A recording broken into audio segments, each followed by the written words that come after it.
Hi అండి, అందరికీ నమస్కారము. ఓం నమ శివాయ. ఈరోజు మీకోసం నేను మంచి టాపిక్తో మీ ముందుకు వచ్చాను. ఈ టాపిక్లో కేవలం నాకు ఛానల్ లైక్ చేయండి, షేర్ చేయండి, సబ్స్క్రైబ్ చేయండి.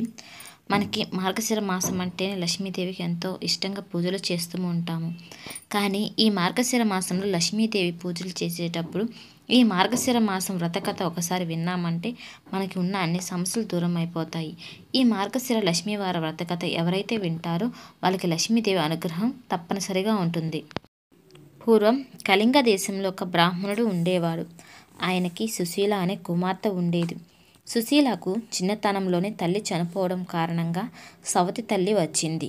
సవతి తల్లి పెద్దగా సుశీలను దగ్గరికి తీసేది కాదు. ఆమెకి పుట్టిన సంతానాన్ని ఆడించమని సుశీలకు అప్పగించేది. అప్పగించి సవతి తల్లి అందుకోసం రోజు ఒక బెల్లం మొక్క ఇచ్చేది. ఆ సమయంలో సవతి తల్లి చేస్తున్న లక్ష్మీదేవి పూజను చూసిన సుశీల తను కూడా మట్టితో లక్ష్మీదేవి బొమ్మను చేసి రోజు తను పూలతో పూజ చేసి తనకి ఇచ్చిన బెల్లం నైవేద్యంగా సమర్పించేది. కొంతకాలానికి సుశీలకు యుక్త వయసు వచ్చినది. తన తల్లిదండ్రులు ఆమెకి తగిన వరుని ఇచ్చి వివాహం చేసిరి. ఆమె తన అత్తవారింటికి వెళుతూ తనతో పాటుగా నిత్యము పూజ చేయు శ్రీ మహాలక్ష్మీదేవి బొమ్మను కూడా తీసుకుని వెళ్ళెను. అంతటా పుట్టింటిన గల సిరి సంపదలు కూడా సుశీల వెంట వెళ్ళిపోయాయి. అత్తంటి వారు అకస్మాత్తుగా వృద్ధి చెందిన సిరి సంపదలు చూసి ఆశ్చర్యపోయారు. తమ కోడలి అదృష్టవంతురాలుగా మెచ్చుకొని ఆమెను ఆప్యాయముగా చూసుకుంటిరి. కొంతకాలమునకు సుశీలకు తన పుట్టింటి వారు దారిద్ర్యమును అనుభవించుచున్నారని విషయము తెలియవచ్చినది. వారికి సహాయం చేయదలచి తన భర్తను అడుగగా అతను సమ్మతించెను. వెంటనే సుశీల తన తమ్ముని పిలిపించి ఒక కర్రకు జోల కట్టి ఆ జోలయందు బంగారు నాణెములు పోసి ఇంటికి తీసుకుని వెళ్ళమని చెప్పాను. తన అక్క చేసిన సహాయానికి ఆనందభరితుడైన తమ్ముడు తిరుగు ప్రయాణం చేసి మార్గమధ్యమున కాలకృత్యం నిమిత్తం ఆగి జోలికర్రను ఒక చోట చేరవేశాడు. అంతలో ఆ దారిన వెళ్ళే బాటసారి ఆ కర్రని తీసుకొని వెళ్ళాడు. తిరిగి వచ్చి చూసి కర్ర కోసం వెతుక్కొని అది కనబడక ఎవరో దొంగతనం చేసినారని గ్రహించి ఇంటికి వెళ్ళిపోయాడు. తరువాత కొంతకాలమునకు ఆ తమ్ముడు సుశీలను కలవగా భాషల మధ్యలో తను బంగారు నాణెముల జోలిని పోగొట్టుకొనిన విషయమును చెప్పి దుఃఖించాడు. సుశీల దిగులు చెందవద్దు అని ఊరడించి మరలా సహాయం చేయవచ్చి ఒక చెప్పుల జోడు తెప్పించి వాటిలో నిండా వరహాలు పోసి కూర్చింది. ఆ చెప్పుల జోలు పైన గుడ్డను కప్పి దీన్ని తీసుకొని వెళ్ళి నాన్నగారికి ఇవ్వమని చెప్పింది. అయితే ఆ కుర్రవాడు తిరుగు ప్రయాణం చేశాడు. దారి మధ్యలో దాహం వేసి చెప్పుల జతను గట్టుపైన పెట్టి చెరువులోకి దిగాడు. అంతలోనే ఆ దారిన వెళ్తున్న ఒక కుక్క వరహాలు గల అతని చెప్పులను నోటిని కరుచుకొని పారిపోయాను. తిరిగి వచ్చిన కుర్రవాడు చెప్పుల జత కోసం వెతుక్కొని లభించినందువలన ఎవరికి ఏమి చెప్పుకొని దుఃఖించకుండా ఇంటికి వెళ్ళారు. మరి కొన్నాళ్ళకు అక్కగారు మళ్ళీ తమ్ముని పిలిపించి ఇంటి దగ్గర దరిద్రం ఇసుమంతని తగ్గలేదని తెలుసుకొని మళ్ళీ దిగులు చెందవద్దు అని చెప్పి ఒక గుమ్మడికాయను దులిపించి దాని నిండా రత్నాలు పోసి తన తమ్ముడికి ఇచ్చి తల్లికి చేర్చమని చెప్పాడు. సరే అని తీసుకుని వెళ్తుండగా సాయం సంధ్యా సమయంలో కాక ఆ కుర్రవాడు చెరువు వద్దకు వచ్చి దాన్ని గట్టు మీద ఉంచి సాయం సంధ్య వందనం చేస్తూ ఉంటాడు. ఇంతలో అటుగా వెళుతున్న ఒక బాటసారి ఆ గుమ్మడికాయను చూసి పండు బాగుంది అని తనతో తీసుకుని వెళ్ళిపోయాడు. తిరిగి వచ్చిన తమ్ముడు గుమ్మడికాయని కనబడకపోవడంతో తన దురదృష్టమును నిందించుకుంటూ వెళ్ళిపోయాడు. ఇంకా కొన్నాళ్ళు గడిచాక సుశీల తన పుట్టింటి విషయాలు తెలుసుకొని వారిని ఉద్ధరించడం ఎలాగా అని ఆలోచించి భర్త అనుమతిపై పుట్టింటికి వెళ్ళింది.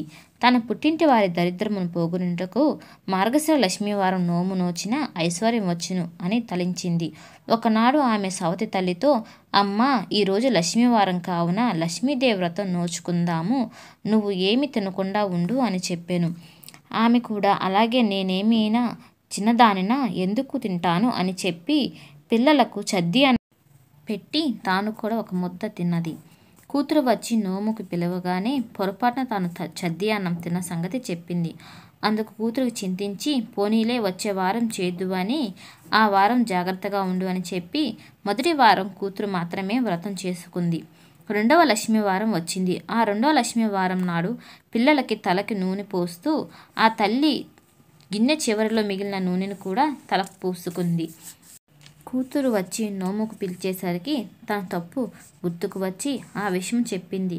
సరేలే, మూడో వారం నోము నోచుకుందువు గాని అప్పుడు నిష్ఠగా ఉండు అని కూతురు హెచ్చరించి అలాగే అన్నది. కానీ ఆ మూడో లక్ష్మీవారం కూడా ఆ తల్లి పిల్లలకు తలలు దువ్వుతూ తాను కూడా తలకు దువ్వెన పెట్టేసుకునింది. కూతురికి బాధ వేసింది. ఇలా అయితే మీ దరిద్రం తీరనే తీరదు, మీ బ్రతుకులు మారనే మారు అని గట్టిగానే చెప్పింది. అంతేకాదు ఆ నాలుగో లక్ష్మీవారం నాడు ఉదయమే తల్లిని తన ఒక గోతిలో కూర్చోబెట్టి పైన బల్లలు పరిచి తాను ఇంట పనులు చేయసాగింది. ఇలాగా పిల్లలు వచ్చి గోతి మీద కూర్చొని చెక్కల పైన కూర్చొని అరటిపళ్ళు తిని ఆ తొక్కలను చెక్కల సందు నుంచి గోతిలో వేశారు. అప్పటికే ఆకలితో నకనకలాడుతున్న ఆ తల్లి ఆ అరటి తొక్కను అమృతపు ముక్కల్లాగా తినేసింది. కూతురు వచ్చి నోముకు పిలవగానే అరటి తొక్కలు నోట్లో వేసుకున్న విషయం చెప్పింది. ఇది విని కూతురు చాలా బాధపడింది. నిజం చెబుతున్న కారణంగా తల్లిని ఏమీ అరవలేకపోయింది. కానీ అసలు పుట్టింటి దరిద్రం పోగొట్టుట, తాను మరోసారి జన్మించాలని దుఃఖించింది. అయినా ధైర్యం వహించి, అమ్మా, చివరి లక్ష్మీవారం ఉంది, దీనిని కంపల్సరిగా నువ్వు వ్రతం చెయ్యాలి, లేకపోతే మీరు ఇంకా ఈ దరిద్రం ఇలాగే ఉంటుంది. అంతేకాదు ఆ చివరి లక్ష్మీవారం నాడు తల్లి కొంగును తన కొంగు ముడివేసుకొని ఏ అపచారం జరగకుండా చూసుకొని స్నానము చేయించి వ్రతం చేయించింది. కూతురు పూర్ణము కుడుములు నివేదించగానే మహాలక్ష్మీదేవి వాటిని స్వీకరించింది.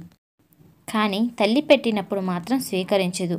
అది చూసిన కుమార్తె, అమ్మ, ఎందుకు నువ్వు అమ్మ పెట్టిన ప్రసాదాన్ని స్వీకరించలేదు అని అడగ్గా లక్ష్మీదేవి, ఓ అమ్మాయి, నీ చిన్నతనంలో నువ్వు నా బొమ్మని చేసుకొని ఆడుకుంటుండగా నీ సవతి తల్లి వచ్చి నిన్ను చీపురుతో కొట్టింది.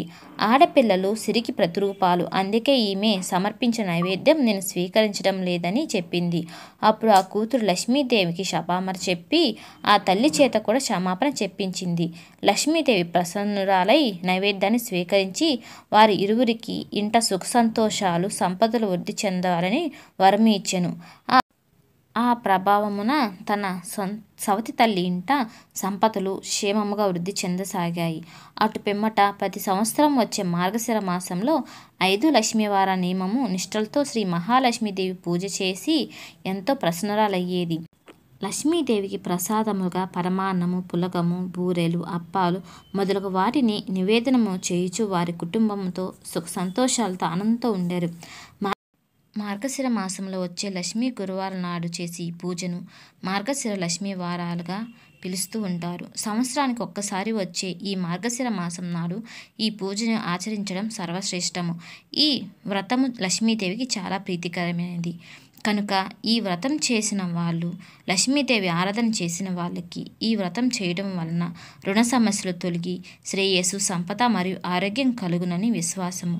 ఈ వీడియో మీ అందరికీ నచ్చిందని అనుకుంటున్నాను. ఈ విధంగా మార్గశిర మాసంలో లక్ష్మీ గురువార వ్రతం చేసుకొని ఎవరైతే ఆచరిస్తారో వాళ్ళ ఇంట సిరి సంపదలు కలుగుతాయని పురాణాల్లో చెప్పబడి ఉన్నది. ఈ వీడియో మీ అందరికీ నచ్చితే నాకు ఒక చిన్న లైక్ చేయండి, షేర్ చేయండి, ఆల్ మీద ప్రెస్ చేయండి. ఎందుకంటే